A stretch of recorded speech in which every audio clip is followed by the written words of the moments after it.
সালে গুম ও নির্যাতনের অভিযোগ এনে শেখ হাসিনা সহ জড়িতদের বিরুদ্ধে ট্রাইব্যুনালের কাছে দৃষ্টান্তমূলক সাজা চাইলেন সাবেক যুবদল নেতা মশিউর রহমান মামুন। দুপুরে চিফ প্রসিকিউটরের কাছে অভিযোগ জমা দিয়ে যুক্তরাজ্য প্রবাসী এই ভুক্তভোগী বলেন, শুধুমাত্র বিএনপির রাজনীতি করার কারণেই গুমের শিকার হয়ে 6 মাস টানা অমানসিক নির্যাতনের শিকার হয়েছেন তিনি। পরে মিথ্যা মামলায় 2 বছর কারাভোগ করেন মশিউর রহমান মামুন। তার উপর চালানো নির্যাতনের এই লোমহর্ষক বিবরণ তুলে ধরে সংবাদ প্রকাশিত হয়েছিল আন্তর্জাতিক গণমাধ্যমেও।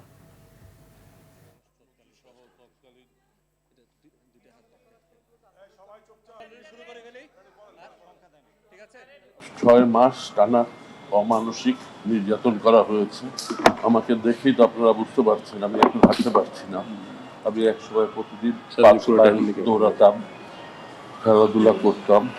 এখন আমি অন্যের উপরে ডিপেন্ডেন্ট। আমার উপরে যারা ঐতিহাসিক নির্যাতন করেছে, যারা আমাকে পঙ্গু বানিয়ে দিয়েছে, আমি তাদের দৃষ্টান্তমূলক শাস্তি দাবি করছি।